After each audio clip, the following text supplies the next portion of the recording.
Been a while since I've done a video of any length. I usually made some shorter ones, but I'll take one today up here in Cook's Forest and just give you a small feel of what it's like. I'm walking through my least favorite type of terrain, which is these grasses, because there's a lot of these bugs are in them. I'm going to start getting into the forest, the cathedral. Cook's Forest, of course, I just walked back from the cemetery where Mr. Cook's buried, and it's because of him that we have this treasure. And it really is a treasure. It's some of these trees, 300-400 years old, older than that even, and have been standing here longer than anybody else. So to put it into perspective, I mean, this is an historic landmark, a national landmark. It's really one of the only forests like it, of this size. You can walk through. There's patches here and there in other places, but not like Cook's Forest. So we're going to walk down this path, and I'm going to show you some of the big trees. Show you what Mr. Cook considered his church. Here's a great example of, I believe is a maple, but it's a very ancient tree. You can see the burr on it is almost as big as I am, and it goes all the way up. Amazing old tree.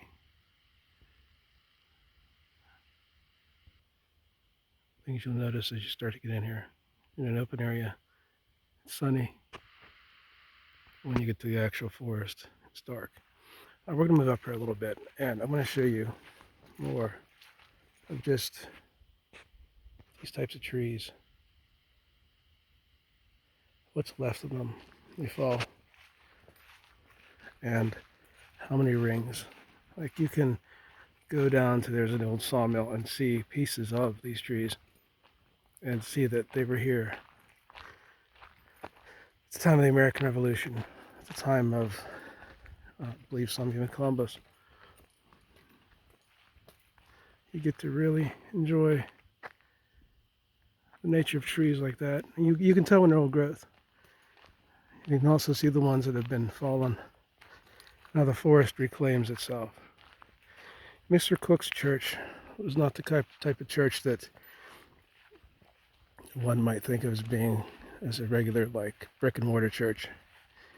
It was a church of trees and life and the renewal of it. And he saw at a time that it was starting to be all cut down by his own lumber company as well, and that very little was left. It dawned on him that if all this is lost, it's going to be lost forever. Some of these trees cling to life. They still hold on. Sometimes even if one tiny branch reaches up to the heavens itself.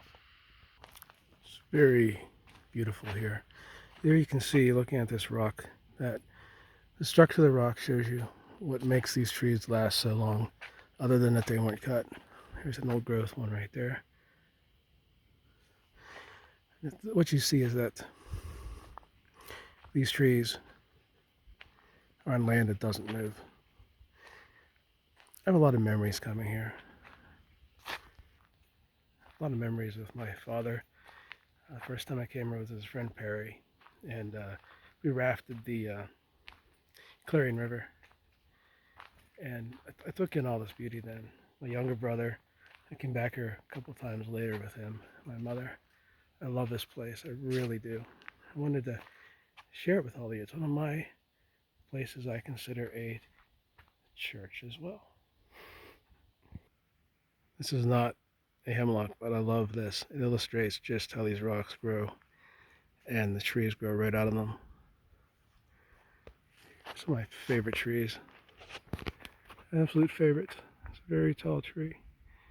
It goes up about 200 feet. And it's an old growth hemlock.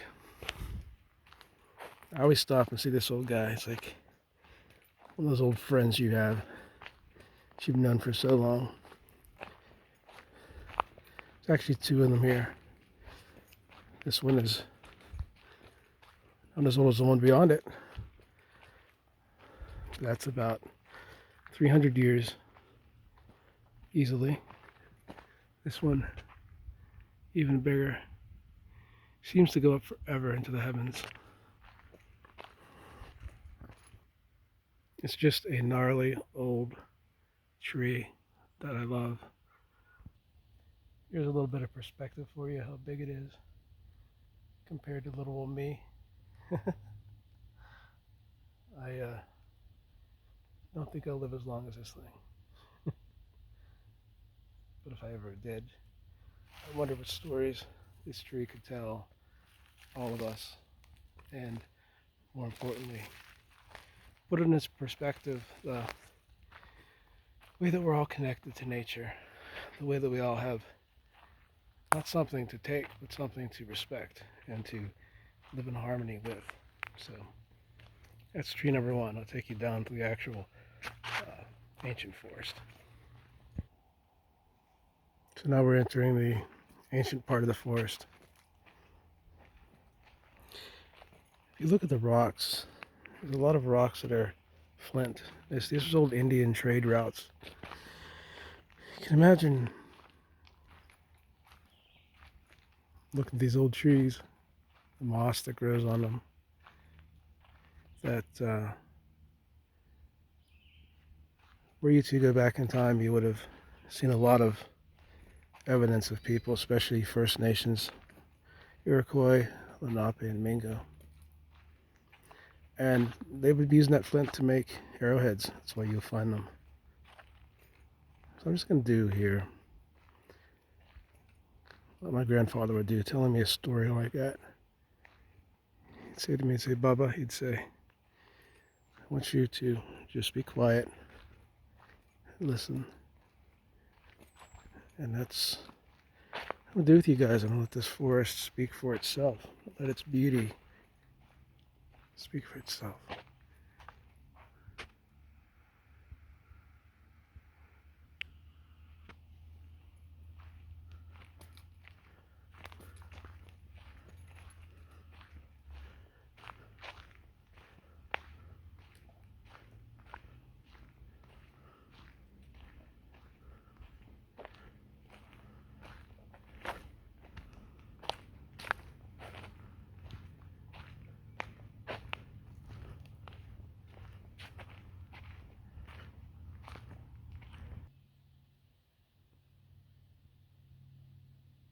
I'm going to sit here,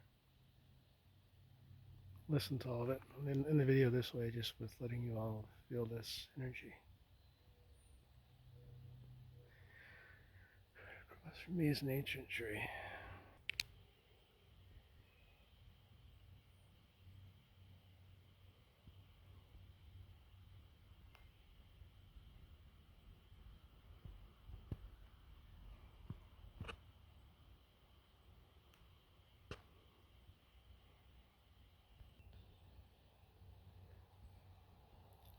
Get wrapped up in coming to a place like this, and they talk too much.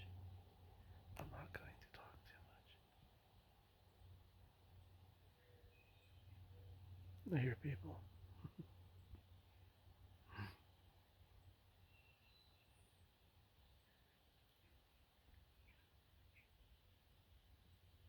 hear the birds. I want you all to take an opportunity to come to a place like this, especially Cook's Forest. When you think of donating to National Park Service, the Old Growth Forest Fund, Old Growth Forest Network, I should say, please do so. Help save these types of places. It's really a national treasure. It really is.